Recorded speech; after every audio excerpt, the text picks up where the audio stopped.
Make sure this is working. Alright, Shalom. First and foremost, I'd like to give all praise to Yahweh, Ba'Hashem, Yahweh Shai, Ba'Hashem, Rakal Kadash, noble honors, the elders and apostles of Great Millstone, who are teaching this truth in sincerity, and shout out to Yakians out there in the four corners of the earth proclaiming this truth. Bracha the Yahweh, Bracha the Yahweh Shai, Ba'Hashem, Rakal Kadash, Brakatam. So, as they always tell you in their witching hour, they always say, be prepared for a long dark winter, right? Next 10 days of winter, the worst in 40 years across the U.S. as this storm, this manufactured storm is coming. Nothing we can do to stop this epic week of weather. Now, like everything else though, the Most High is in charge, and we would see a lot of weather events take place as well, because the Most High controls everything, including Esau and his harp system. And believe me, I have been trying to find the silver linings of rays of sunlight. So the best preparation is fresh, accurate, and expert information from trusted sources. You should be prepared for extended power outages with sub-zero temperatures outdoors. Think about what you could do, and who needs more help to survive this week. This is not a hype, nor a joke. Yeah, they're really planning something big, so, it's coming out, this manufactured storm. So, here it comes. And while that's going on, of course, Davos, right? The World Economic Forum. Is it time to start worrying? Nuclear restraint is about to fade without a fight. As the collapse of the New START ends half a century in nuclear arms control, Russia and the U.S. approach a world without limits on their strategic arsenals. So like everything else though, well, you know that Trump is trying to take those territories, so he has even larger territory to launch a nuclear war against Russia. The King of Babylon will start a war right along with the least of the flock against Russia, and then Yahweh Shai and the angels come in the midst of that war, to gather the elect, but also to destroy Russia and its forces. But Babylon the Great will be completely taken out. In a world constantly shaken by news of wars, crises, and disasters, almost defeating silence surrounds one of the most pressing issues. There have been no press conference on urgent statements regarding the expiring Strategic Arms Reduction Treaty, New START. Russia has officially stated that there are no specific contracts with the U.S. concerning the extension of the treaty. And like everything else though, U.S. President brushed aside questions about the extension of the treaty with his trademark bluntness, because, he doesn't need it anyways, If it expires, it expires. We'll just do a better agreement. So like everything else though, hey, it's on. And of course, like everything else though, GMS King Mindham, he always does a lesson every morning, and I usually like to tune into it, and I like to read articles right along with it. So watch some of this. I won't play the entire video, but play some of it and get into this. All right. Shalom. First and foremost, I would like to give all praise and glory unto Yahweh, Ba'Hashem, Yahweh Shai, Ba'Hashem, Makakadash, and double honors unto the apostles and the elders of GMS who rule well, teach well, being great examples towards our brothers, and peace and blessings and salutations to the hopeful lake out there pushing his word and truth and in sincerity across the four winds in the name of Yahweh Ba'Shem Shai, pushing to get up out of here. Shalom to the hopeful lake, the believers, the listeners who might came back to the obedience of the scriptures through faith in Yahweh Ba'Shem Shai. All right, and what I want to get into this morning, all right, with this morning news and prophecy, just going into some war updates and more, just going into the happenings, everything concerning prophecy, man, because we've been, tasked, all right, to be watchmen unto the house of Israel, okay? There's always, something, okay, that's happening real time that's related to prophecy, okay? And we're seeing moves being made, the stage is being set, okay, for the MOTB system, okay? These devils are steady pushing towards infrastructure for this digital, what they call DPI, digital public infrastructure, which is the infrastructure of the New World Order, okay? The infrastructure that everyone is going to be linked to through this man's technology, And we're seeing the stage being set for this third world war. You know, all nations are getting in position, you know, to start this war for it to be, you know, a full-out war. You know, and we know, like I said, the MOTB has to be mandated before this war goes nuclear. Okay? But that doesn't mean that the war, all right, is on pause. Okay? Moves are being made to where when it's time to go, everything is already going to be in place. Okay? Everything is already going to be in place, you know, when the Most High, you know, presses the button, okay, on this war. Okay? So we're seeing the stage being set, dealing with that. And it's all the will of Yahweh Bashim Yahushua. Okay?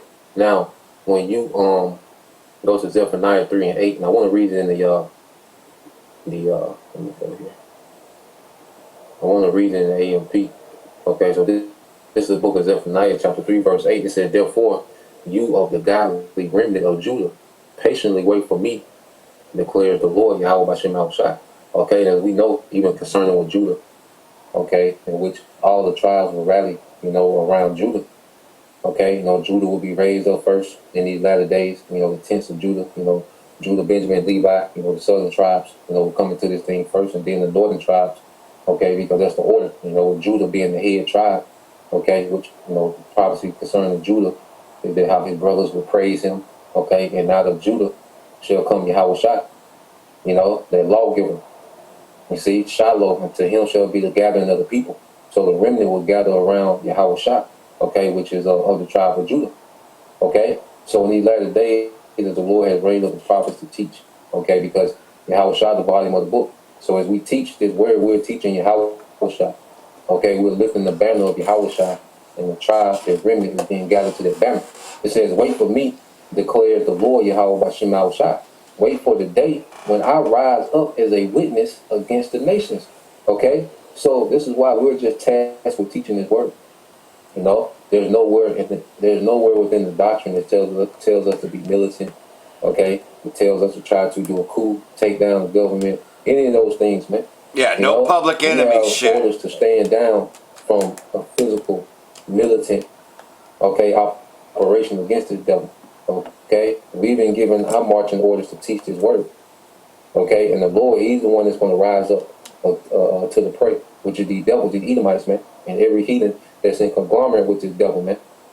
Okay, it said, "For it is my decision or His determination and my right to gather the nations to assemble kingdoms."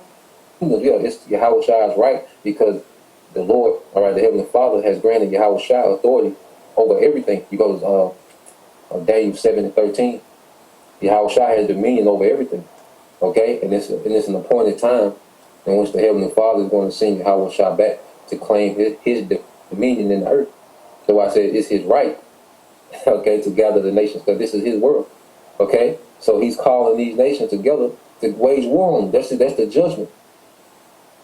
Okay? That's the judgment that has been decided in the heavens, and Yahushua is coming to execute that judgment, man. Okay? Jeremiah 23 and 5. Okay, it said, "For it is my decision and my right to gather the nations, to assemble kingdoms, to pour out my indignation, all the heat of my burning anger, for in that day all the earth shall be consumed by the fire of my zeal."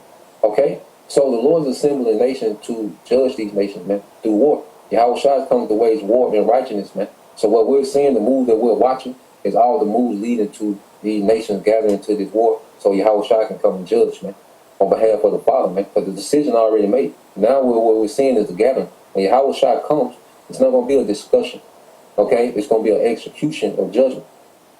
You see? And it says the whole earth, which the whole earth is not going to be consumed with fire, okay? The militaries of the earth going to be destroyed through fire, man. The fire from, all right, the chariots. You see? So that's why you can go here to Jeremiah, which links it back to Jeremiah 23 and 5. Okay. This is Jeremiah 23 and 5 says, "Behold, listen closely. The days are coming, says the Lord, when I will raise up for David a righteous branch, and this righteous branch is Yahushua." Okay, of the line of David, which David was of the line of Judah. "And he will reign as king and act wisely, and he will do those things that accomplish justice and righteousness in the land. And his first order of business is to deliver and change his elect, reward his elect." Because we got to be in those chariots when Yahushua start getting busy, man. The nukes start dropping and Yahweh Shai getting busy with these heathens, man, we got to be on those chariots, man. So Yahweh Shai's first 2 orders of business is to deliver his elect. Okay, we're going to be changed, we're going to be in the chariots, and then he's going to proceed to judge these heathens, man. Okay, and we want to see this play out from their viewpoint. And even those that die in Yahweh Shai, they're not going to miss out on it. They're going to be right there. Okay, they're going to be on the chariots before anyone. You know, I always got to put that out, man, because this is the victory. To be on the chariot when Yahweh Shai judging these heathens, man, that's the victory. And death don't separate their elect from their victory, man. Okay, just put that out. Now, let's go here. One more precept, and then we'll go into this video I got. So let's go here. Yeah, second Esdras. We'll go to second Esdras.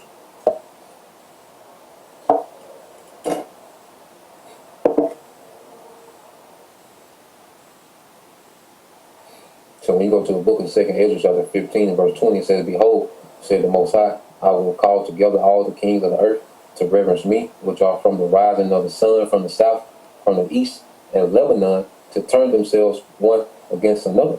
Okay, so the Lord is bringing these nations together for this war for it all. Because in the mind of these heathens, you know, they think the winner of this third world war is going to be the leader of this new world order that these heathens are trying to establish, man. It's all played together. Because the war, the reason these heathens are finna fight, man, is for a position in this new world order. So the new world order being established, the closer we get to the devil trying to establish this new world order, the closer we get to war. They go hand in hand. You can't separate the two. Okay? And when these devils mandate this device, this seal, well, they're opening the gates for the war to go nuclear at any time. And Yahweh try to come back at any time. Okay? And most of the earth is not expecting it to fall out like that. You see, people are going to be looking at, okay, the CHIP is mandated, they got this new infrastructure, you know, we got this, you know, social credit system, and we got this new convenience that's being rolled out. Okay, not knowing that once this thing is mandated, this MOTB is mandated, then there's nothing else holding back nuclear war. Okay, so this is a very heavy time. All right, so verse 20, "Behold, said the Most High will call together all the kings of the earth to reverence me, which are from the rising of the sun, from the south, from the east, and Lebanon, to turn themselves one against another and repay the things that they have done to them." Okay, which is to the children of Israel, because all these nations are being held in contempt. Okay, for what's been done in Israel, because none of these nations, okay, have they haven't even made a complaint about what's been going on, okay, with these devils and how they done, all right, the tribes, man, and what they continue to do to the tribes, man. Okay, and these nations are all in agreement to try to establish this new world order, which is a complete rebellion against the Most High. And all these nations have signed on to it, man. Okay? So these nations are guilty with Esau, man. Esau is just the most guilty because he's the ringleader, man. Okay? So going back into it, it says, "Behold, said the Most High, I will call together all the kings of the earth to reverence me," man. So the Most High is summoning these nations to this war. Okay? And they can't refuse. You see, because it's the Lord's will. All right, so this is what we're seeing, you know, playing out real time. Okay, this is what's happening real time, man. You know, we're here. You see, so let's go here because we went into a lesson the other day, going to how China has, you know, shipped its biggest shipment to Iran. You know, the biggest arms shipment that they've ever sent. All right, to Iran. Well, Russia had just made a power move as well. Okay. They have some missiles capable of shipping. I mean, Russia has now, you know, there's the rumors, speculation, okay? But it lines up with prophecy, man. I wouldn't doubt it, okay? But they have different sources saying that now Russia is sending what they call ship killer systems to sink those American aircraft carriers, man, and those Navy destroyer ships, okay? Which that would make sense if they want to protect, okay, Iran from, okay, America, man. Okay, and remember, this is for America. The small hats, they gonna be lightweight. Okay? All this preparation, all these arms that's coming to Iran, this mainly for America, man. Okay? They gonna overwhelm the small hats. And the small hats got the power, you know, to do a major strike. and cause infliction, okay? But they ain't ready for no retaliation from Iran, no real retaliation, okay? But we're seeing this military hardware being moved to Iran to be anti-American, because they know America's power comes from their aircraft carrier, those Navy destroyer ships, okay? That's one of the strong points of America's military. But the Lord got these nations to where they have hardware to combat that. See, the Lord is doing this. The Lord is raising up, hey, may God, okay, chief prince. You see, we went into the role of a chief prince, okay? So we see Russia playing this part in prophecy, man, okay? So let's play this, the latest dealing with Russia and Iran, with their alliance, grows closer every day. And with them small heads being in Venezuela made Iran, okay? Well, America with the West did in Venezuela made Iran more valuable to, okay, Russia and China, okay? So for energy security, So let's play this.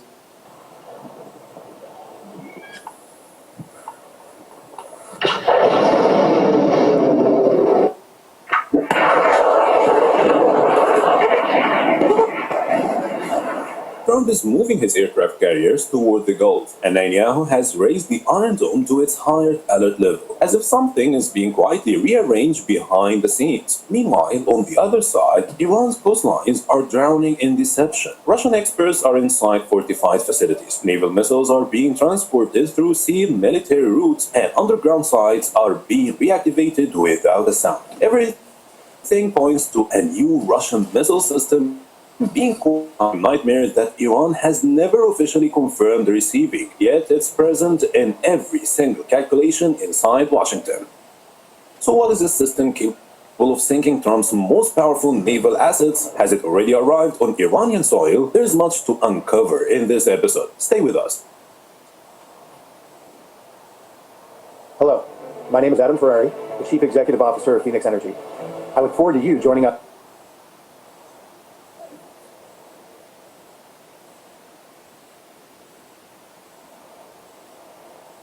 Come on, now. Oh, damn. Esau always fucks with the feed.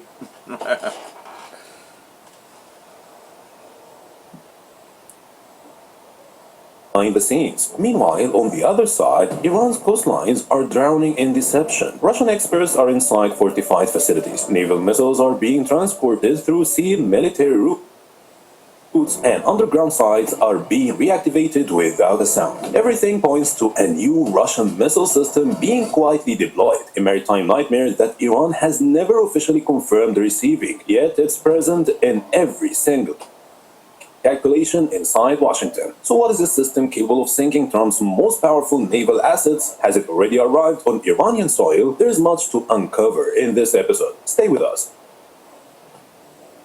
Although Iran has not officially acknowledged its arrival, the Russian coastal defense system P-800 Bastion has effectively become a reality, planted along the shoreline, fully armed and ready to strike. This is confirmed by multiple overlapping intelligence and media reports, including a Reuters article from March 2025, which revealed the arrival of Russian missile experts at fortified Iranian military locations.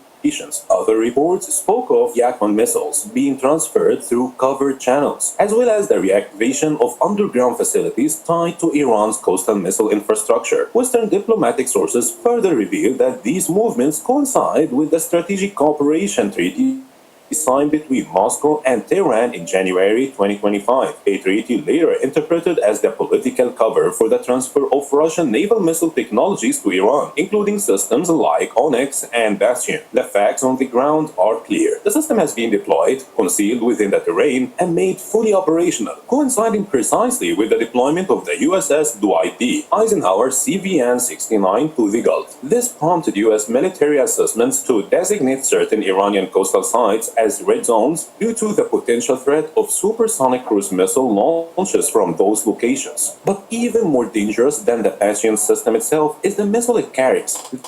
The P-800 Onyx, or Yakon, in its export version, is no ordinary cruise missile. It's a highly intelligent offensive weapon designed to rip large warships out of the sea, with supersonic speed and pinpoint accuracy that leaves no room for survival. It was developed as the successor to the Soviet Musket missile, but it's far more than just a upgrade. It's a generational leap forward, especially in its ability to operate in coordinated swarms, using silent radar synchronization and pack attack logic. Structurally, the missile measures 8.6 meters in length, 700 millimeters in diameter, and weighs around 3,000 kilograms at launch. Its body features a stealth-optimized design that reduces radar visibility, coated with infrared absorbent material to minimize thermal detection, making it extremely hard to track even for US systems like Aegis or the SM-6. It uses a hybrid propulsion system. The first stage is a solid fuel booster, which detaches after launch and ignites a powerful ramjet engine capable of sustaining speeds up to Mach 2.5, which is over 3,000 kilometers per hour all the way to the target. This cuts down enemy reaction time to under 30 seconds in certain scenarios.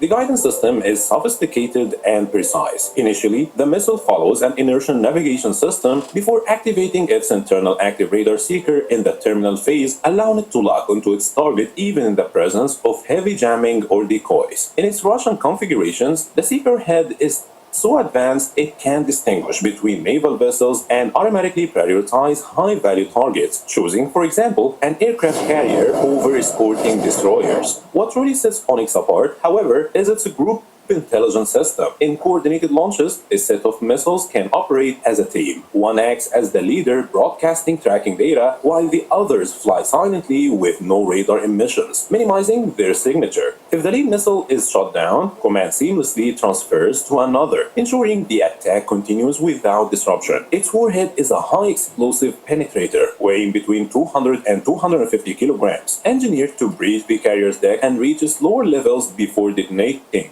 This could Yeah, man, and not to be too nerdy, but I can watch this type of stuff all day.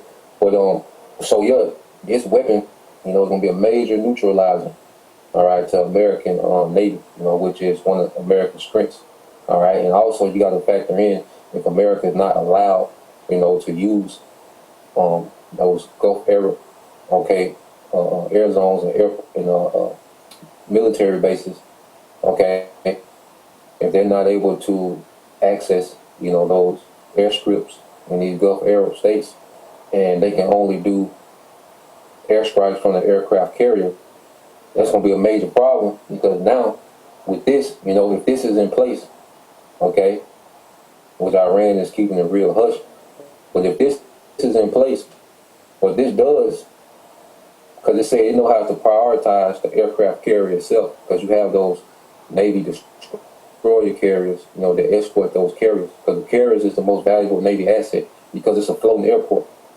okay, it's a floating air base, it's a mobile air base, all right, and that's why that's one of the main ways America is able to project its power throughout the earth, because it just has all these floating air bases just floating around in the seas, okay, in the oceans, okay, but they have to get so close to be able to do airstrikes on certain places.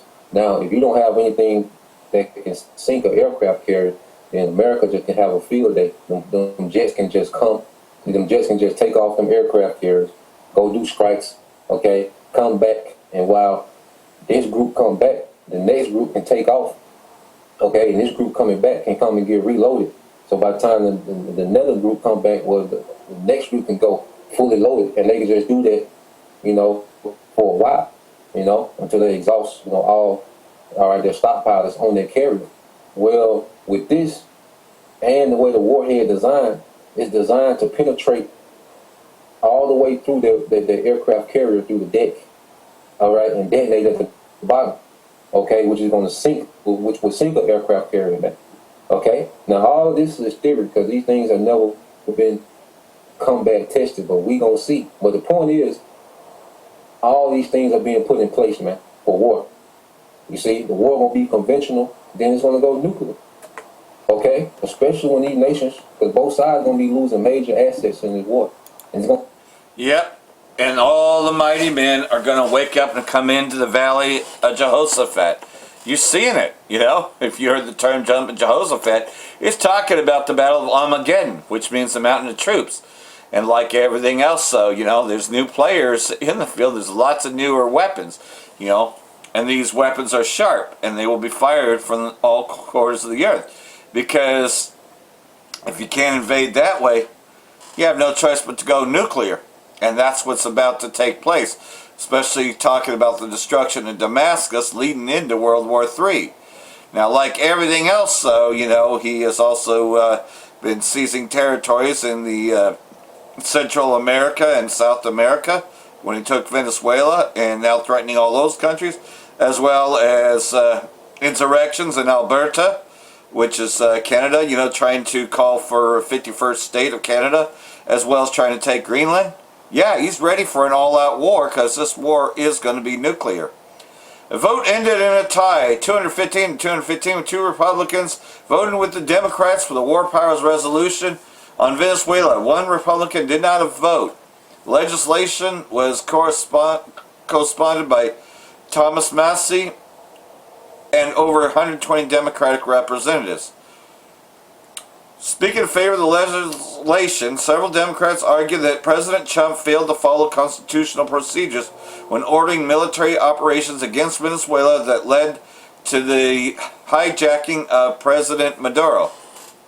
The Senate previously rejected War Powers Resolution for Venezuela on a narrow vote. President Trump lashed out at Republicans for voting in favor of bills that attempt to limit his war making, because like everything else, though, they want war, and most of all, though, they also want to end alliances. That's a good way to start a war, end your alliances.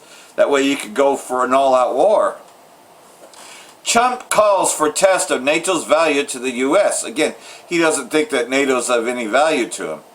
Trump often criticized NATO for giving other members unfair security benefits at America's expense, floating the idea on Truth Social Friday. Maybe we should have put NATO to the test, invoked Article 5 and forced NATO to come here and protect our southern border. Article 5 is the core of Mutual Defense Clause of the North Atlantic Treaty.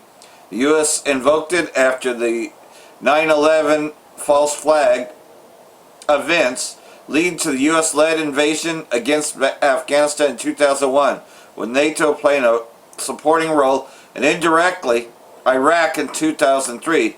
The operation strained relations among allies, with France notably refusing to support it. Well, like everything else, though, they don't support it, and so Trump just looks at it as, oh, well, if you can't support me and we can't just make war, well, then there's no need for you. Trump's border peace is in the nail of Gaza's coffin. So, like everything else, though, U.S. President Trump declared the 3-month ceasefire in Gaza a great success. Yeah, because yet the Palestinians, they have no way of firing back, but the Israeli state can do whatever the fuck they want. What does success look like? Israeli terrorists have killed more than 460 Palestinians since October, including at least 2 children. Israeli state has leveled another 2,500 buildings, the last of the few that were still standing. And amid continuing humanitarian catastrophe engineered by the Israeli state through its blockade of food, water, medicines, and shelter, at least 8 babies are known to have frozen to death as winter temperatures plummet. Making a transition to a new phase, Trump announced last Friday a border peace to determine the enclave's future. So, like everything else, though, the determination has been made. President Trump has his new peace plan, as this video goes into.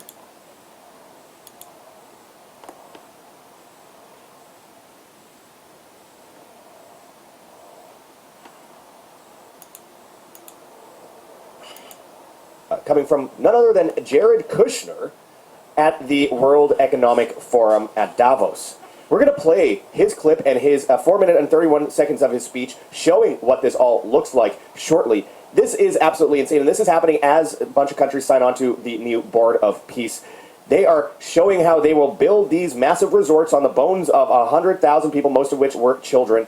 Absolutely horrific. And this comes as Israel fails to pull troops from Gaza in first phase of peace deal, according to Palestinian official. This was never meant to be the case. There was never really a ceasefire. You can't call something a ceasefire when you're continuing to attack those people. So we're going to go into this and more today, my friends. Well, at least you tell the truth about that. GoGetFunding.com, Patreon, and Subscribestar. Anything helps, my friends. We need your help now more than ever. Peace meeting. Jared Kushner presented his master plan for Gaza.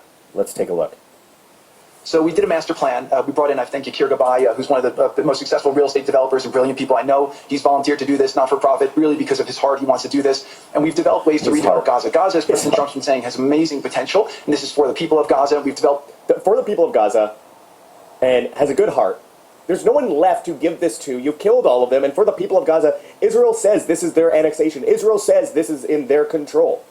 They'll tell Trump, oh yeah, you're in control. Yeah, don't worry about it. Yeah, you're in control. Don't worry. Of course you are. Now, don't forget, no releasing those Epstein files. Not that he can anyway. Israel holds them. It's a blackmail operation for the Mossad. But anyway, getting back into this idea, good heart, and this is for the people of Gaza. Well, the new people of Gaza are Israelis. That's what the settlement is all about. That's what the takeover is all about.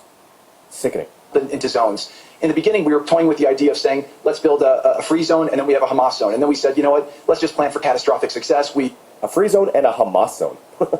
Hamas signed a deal to demilitarize. That is what we are going to enforce. People ask us what our plan B is. We do not have a plan B. We have a plan. We signed an agreement. We are all committed to making that. You will do it or else. Agreement work. There's a master plan. We'll be doing it in phasing. In the Middle East, they build cities like this in 2-3 million people. They build this in 3 years. And so stuff like this is very doable if we make it happen. Rothville will start with. This will show a lot of workforce housing. We think this could be done in 2-3 years. We've already started removing the rubble and doing some of the demolition. And then New Gaza. I think the demolition was raining hell from above for years now. Not to mention since 1948. It could be a hope, it could be a destination, have a lot of industry, and really be a place that the people there can thrive, have great employment. Once this starts going, we think there should be 100% full employment and opportunity for everybody there. And we have a lot of data on what can be, but we think that this really gives the Gazan people an opportunity to live their aspirations. But it all starts with security, and it all starts with governance. Final note I'll just say on the Board of Peace. Security, as in Patriot Act type surveillance, and no wrong think, obviously. Security. Which is that all the lessons we're doing is we're basically studying the best practices from all over the world, and we're watching who does education the best, who does healthcare delivery the best. All of these things are it's not secret IP. All this is IP that the Board of Peace is going to make public, and we want to encourage all the countries to be able to follow these best practices. A lot of the things that President Trump is doing in America, if they're working, we should all be copying them. How is this not globalism, by the way? We're going to bring down globalism by rebuilding other countries, exactly like Bush and Obama did, just like FDR and, well, actually, mostly Truman and Eisenhower did. Just like we saw all the presidents throughout all time blow up countries and then rebuild them. And, of course, when I say blow up countries, people will say, well, Israel did that. Yes, with U.S. taxpayer money and U.S. weapons, just like they attacked Iran, and now are manipulating the protests, according to them themselves. Check out my recent video on it. It's not getting picked up a lot. But I just did a video showing Scott Bessent at the World Economic Forum, the Treasury Secretary, saying they created the protest by destroying the economy and doing a false flag on the monetary system there. And then obviously on top of that, the boasting about having Mossad and the crowds manipulating the protests. They do this again and again and again. And what kind of resorts are they going to build in Iran on the bones of thousands, if not millions of people? Sickening. Jared Kushner continues. We find what's working in other countries, we should be copying them too. And so what the Board of Peace will have the ability to do if we're successful with Gaza is really show how do you do peace implementation, which is something that when we got this deal done, we didn't really find too much expertise or know-how on how to do it. So as we're creating this system, hopefully it's something that we can just document these learnings and make them available to all else who want to use them in the future. So demilitarization is something to the U.S. who wants them. In Gaza, this government. Demilitarization, after we kill all of you guys have to show you are committed to peace while we have a ceasefire, while we're still bombing you during that ceasefire. And according to the Israeli government, that ceasefire doesn't include us not bombing you. Like, what is this? This is just at the point of a gun, my friends. Again, about 100,000 people died. There's a possibility of more. And most of those... We'll be working with Hamas on the demilitarization to really take the principles that were agreed to in the document. Hamas was armed and funded by Israel in the first place, let's be clear. Next phase, and hopefully that will be successful. Without that, we can't rebuild. So if Hamas does not demilitarize, that will be what holds back Gaza and the people of Gaza from achieving their aspiration, and that's very... So I guess we'll just have to do more false flags and tell them to do more things so that we can bomb them more to justify it, I guess, again. And then we'll be like, you know what, we tried, no Palestinians allowed here, this is all Israel now. The greater Israel. Important. So the next 100 days, we're going to continue to just be heads down and focused on making sure this is implemented. We continue to be focused on humanitarian aid, humanitarian shelter.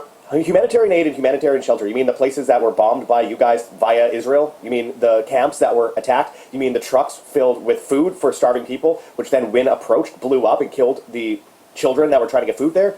Or what about the Palantir drones that you used to indiscriminately bomb kids, also in aid vehicles, Christian aid vehicles, and of course at these base camps? Not to mention the Palantir AI technology that used facial recognition to decide whether people deserve to eat or not, coming to a place near you soon in the United States with food rations and technocracy.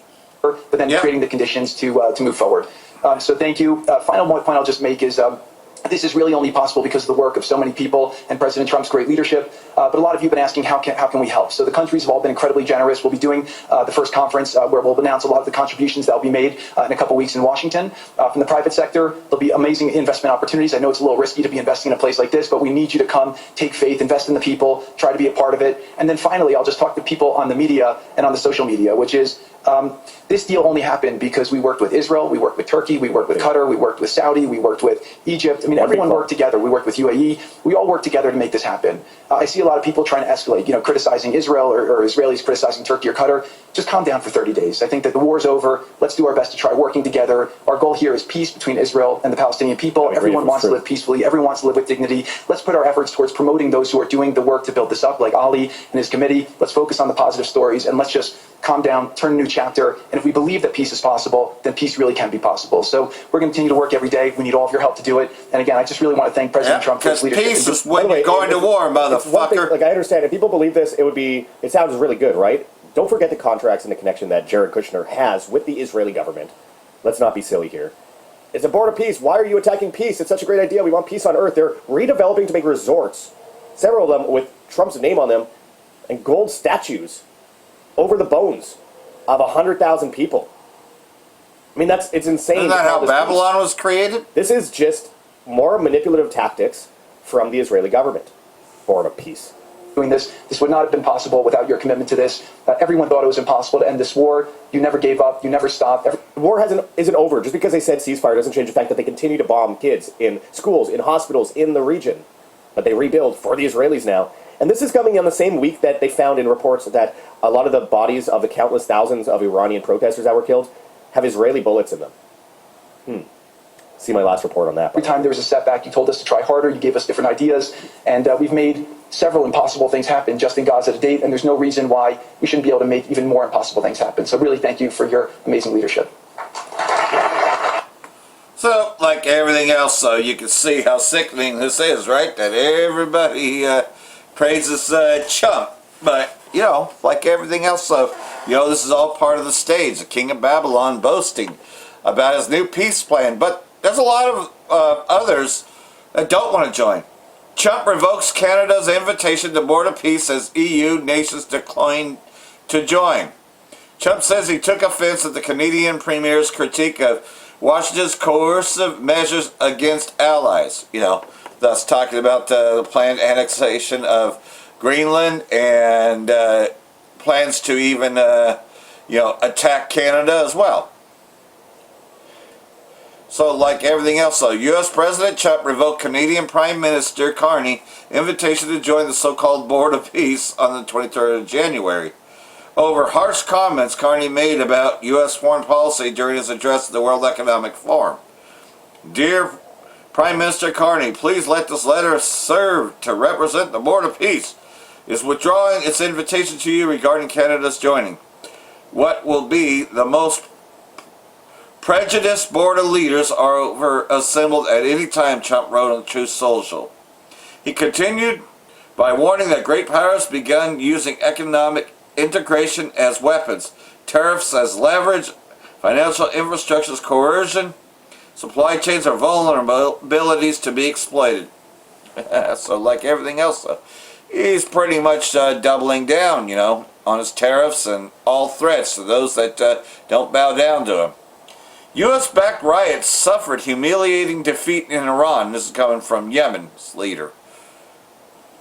The leader of Yemen's resistance movement said the U.S. suffered serious blows and humiliating defeat and failed to accomplish any of its vicious objectives after igniting the terrorist riots against Iran.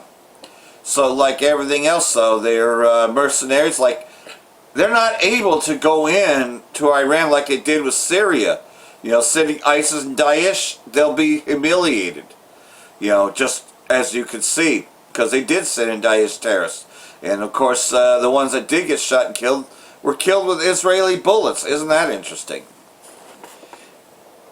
What began last month as protests in Tehran's Grand Bazaar, a call for economic reform amid spiraling inflation and currency depreciation, was quickly hijacked. Agents trained by the CIA and Mossad infiltrated the crowds to agitate protesters and incite violence. He further emphasized that both the U.S. and Israeli states seek to control the entire West Asia region. He pointed out the relentless aggression against Yemen and was indeed engineered by the U.S., Britain, and Israel. He stated that Yemen's oil wealth and its strategic location makes a focal point for imperial ambitions.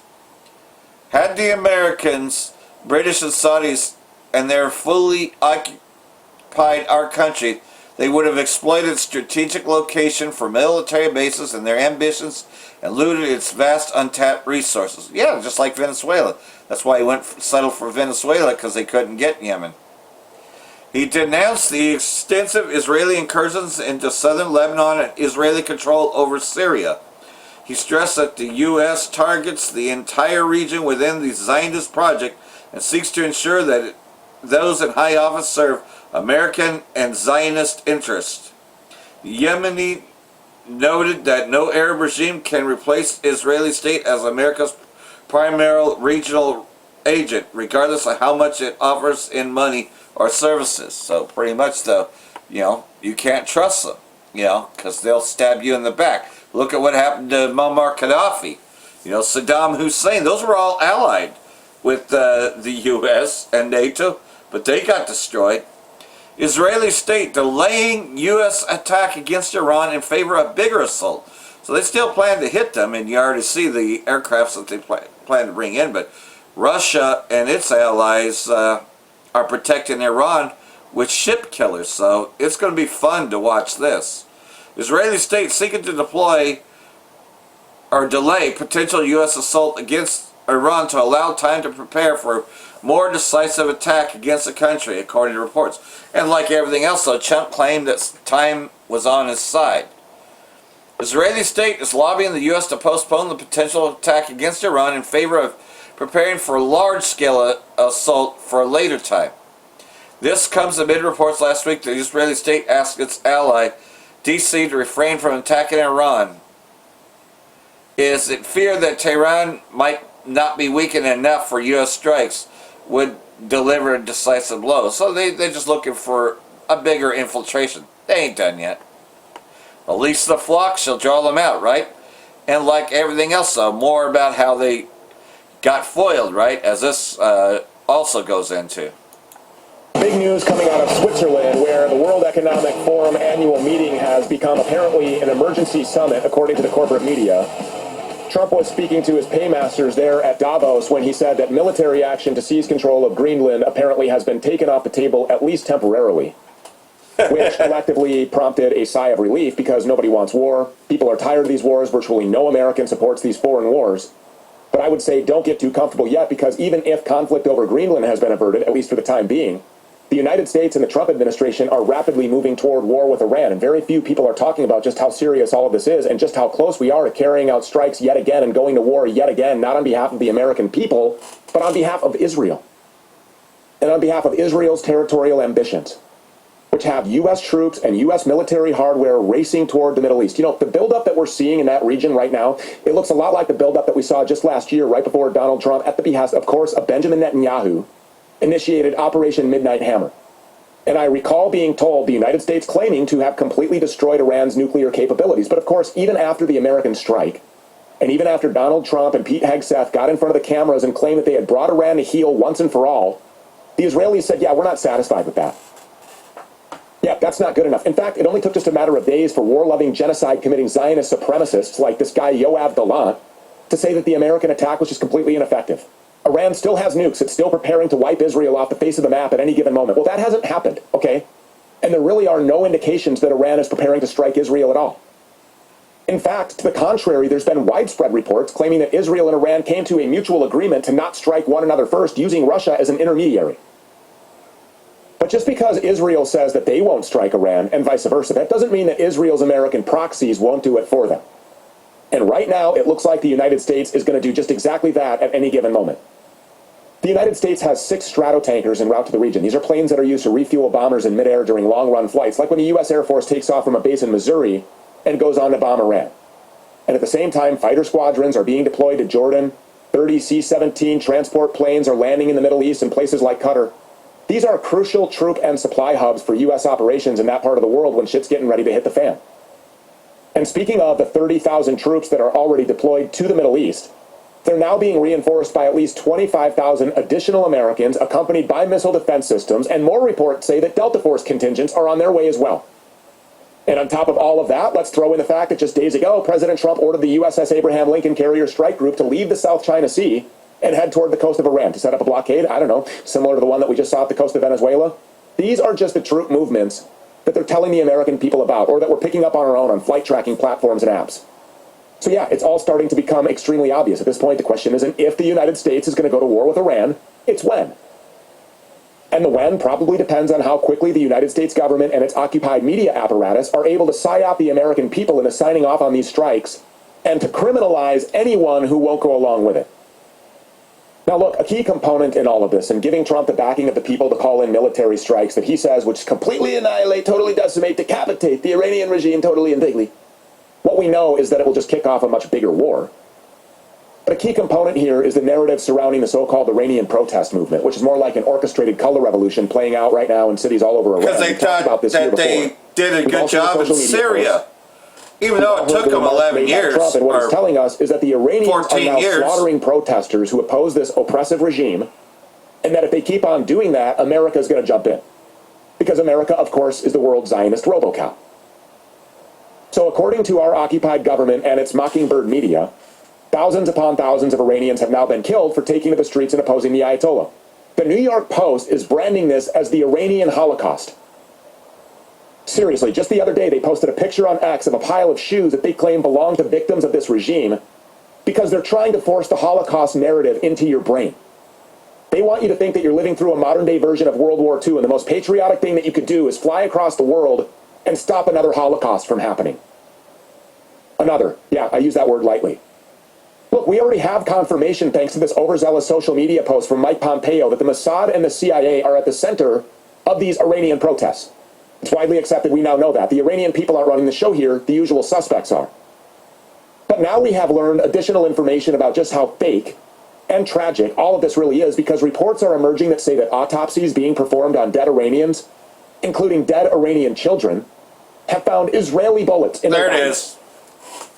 Not Iranian bullets. Not the bullets of Taliban mercenaries, no. Israeli bullets. Just yesterday, the Russian news agency TASS reported that, quote, Israeli military-grade bullets were found in the bodies of children killed amid the protests in Iran, as revealed during forensic examinations. Just like Gaza. The article then goes on to report that, quote, an 8-year-old girl from Ifsan, who, during recent unrest, was shopping with her family and was fatally wounded by terrorist gunshots in the stomach and in the chin and in the back of the head. Forensic examinations showed that the bullets were Israeli military grade. End quote. So that report flies directly in the face of everything that the United States government and the corporate media are telling us when they claim that the Islamic terrorists are flooding into Iran to kill people on behalf of the Iranian government. If we're to believe the actual forensic analysis here, instead of some bought and paid for talking head or some bought and paid for politician, these terrorists, who we know for a fact have been trained and armed and ordered around by the CIA and the Mossad for decades, are killing kids, and adults too, with Israeli munitions on behalf of Israel, because that's who benefits from all of this. The least the flock shall draw them out, shall make their habitations desolate because of them. Right? And that's where we're moving towards, but you got to have the infrastructure there. The MOTB has to be mandated, but again, as the brother put it, though, you're going to see a lot of moves. World War III is still happening. It's just that certain things get delayed. It's not quite time yet, but you're seeing the moves, though. The power moves are still being made, as well as the moves to mandate, that new world order to where everybody's going to have to be tracked and traced and have to have identification devices in them, like they do with pets, And it's very dangerous to adopt a pet, because of the fact that, okay, they're going to trace you by using your pet, especially those that are resistant to receiving the micro C-hip. They'll just trace you through your pet, And that's why they've been trying to mandate that all pets have to have the C-hip in them. You know, think about that though. You know that. You know, and it's all about buying and selling, right? You know, to where you can't buy and sell. You know, and so you can't even adopt without a micro C-hip in there. You know, it's getting that bad. Now, there's probably still some places that you can still get them that aren't C-hipped, but it's very difficult, you know. Say I were to get a pet later, I'd have to really strongly consider, hey, is this one got a micro C-hip in it? Because I know that Esau will try to track you using your pet. And that's what they want, is to track people like pets. Trump says U.S. Armada moving towards Iran. President Trump warns D.C. is watching Tehran closely as U.S. terrorist naval forces move into the region. U.S. President Trump said on Thursday that he is sending an armada towards Iran, threatening Tehran against resuming its so-called nuclear program. So, you know, just the same shit over and over again. We have a lot of ships going that direction, just in case, Trump said. I'd rather not see anything happen, but we're watching them very closely. Yeah, you're planning a super strike. The deployments expand Trump's military options following the U.S. attack against Iranian nuclear facilities in June. The summer strikes were seen widely as violation of international law. Trump repeatedly threatened intervention, warning Iran against killing protesters that the Israelis killed. But in the end, U.S. strikes were called off. Well, like everything else, though. They're afraid of the repercussions and that it's not going to be hard enough. U.S. threat to Iran's leader will ignite entire region. This is coming from Hezbollah, because, of course, Trump has threatened to kill the Ayatollah on numerous occasions. The political wing of Hezbollah resistance movement in the Lebanese parliament warned that the U.S. radical threats against Iran and the leader of the Islamic Revolution, Ayatollah Khamenei, risk escalating tensions in West Asia. American aggression against nations and peoples in our region has reached a level of arrogance, threatening the life of the supreme religious leader of millions of Muslims, leader of the Islamic Revolution, Ayatollah Khamenei, he said. This threatens to ignite the entire region, adding to threats against the Iranian people who have stood firmly against the American and Zionist attempts to undermine their security and stability. You know, and like everything else, so, you know, just saying, look, man, you try to do that, all hell's about to break loose. But, hey, the U.S. does what it does best, right? When they no longer need you, they dismiss you. Well, like everything else, though, they can kill all the Kurds now. You know, just like they did with Iraq. Remember, George Bush years ago said any resistance, he was mostly referring to the Kurds, that tries to overthrow Saddam Hussein would have American support. Well, guess what? America reneged on that deal, and Kurdish forces tried to go against Saddam to try to topple Saddam, and Saddam wiped them out. He wiped out every last one of them. You know, so the U.S. has been well known to stab the Kurds in the back, and this is no different, you know, because they were, you know, used to loot Syria's oil, and now that Syria has a transitional government with Al-Qaeda running Syria, well, and thousands of ISIS prisoners being set free, well, here we go. Barah meets SDF leader after giving Damascus green light to attack Syria's Kurdish regions. Syrian forces have released ISIS prisoners from SDF jails and continue to attack the Kobani countryside. Well, there you go. There's the U.S. They're always there to help. Of course, that's a little sarcasm. U.S. Special Envoy for Syria, Barah, announced on the 22nd of January that he met with Syrian Kurdish leaders in Iraq to discuss the integration of the Kurdish Autonomous Region in northeast Syria into the Damascus government. Barah met with Mazloum Abi, the commander of the Kurdish-led Syrian Democratic Forces, and Aham Ahmad, co-chair of the Autonomous Administration of Northeast Syria Foreign Relations Office. The meeting held in Erbil in the Kurdistan region of Iraq was the second of its kind in less than a week. Barah continued to claim that he was trying to bring an end to the ongoing fighting between the SDF and the extremist dominated Syrian army and secure a lasting ceasefire. Yeah, sure. It just means that don't oppose them or they'll blow your fucking head off. Because remember, these ISIS members are now to be set free. Because they want to spread love, love, love, right? And by peace shall destroy many, right? So, a little snippet here before we close this out.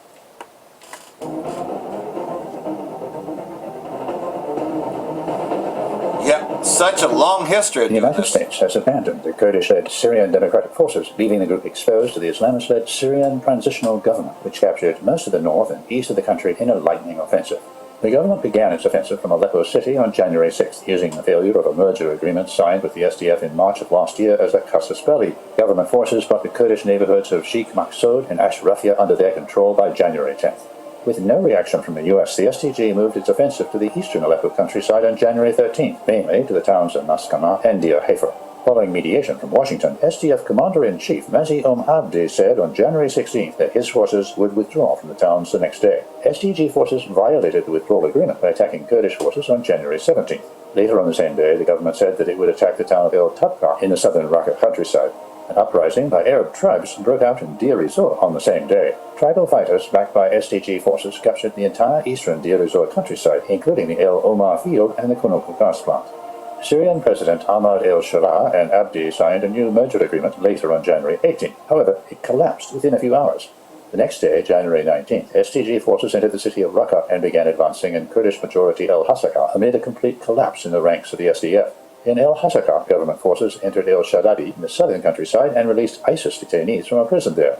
On January 20th, SDG forces expanded their control into the eastern countryside of El Hasaka, capturing El Hawal camp, where over 25,000 relatives of ISIS are held, as well as the El Yorubiya crossing on the border with Iraq. The government later on the same day announced a 4-day ceasefire as part of the agreement with the SDF to implement the January 18th agreement. Commenting, U.S. envoy to Syria Tom Barrack said that the purpose of the SDF had expired. All in all, it appears that the U.S. has abandoned the SDF. The government promised not to enter Kurdish areas, but its forces are already preparing a final push to capture El Hasaka and Kobani. Yep, Kurds got screwed. They got screwed fucking big time, It's just deja vu all over again, right? Because, see, I grew up during the original war, Desert Storm, and I saw how the Kurds had gotten screwed before. But like everything else, though, before the war goes nuclear, they have to mandate the MOTB. But what we're going to see, though, is that indeed Amalek is going to draw the U.S. into this war. As you already know, they do everything on the benefit of the Israeli state anyways. Jeremiah chapter 49, and I'll start 19.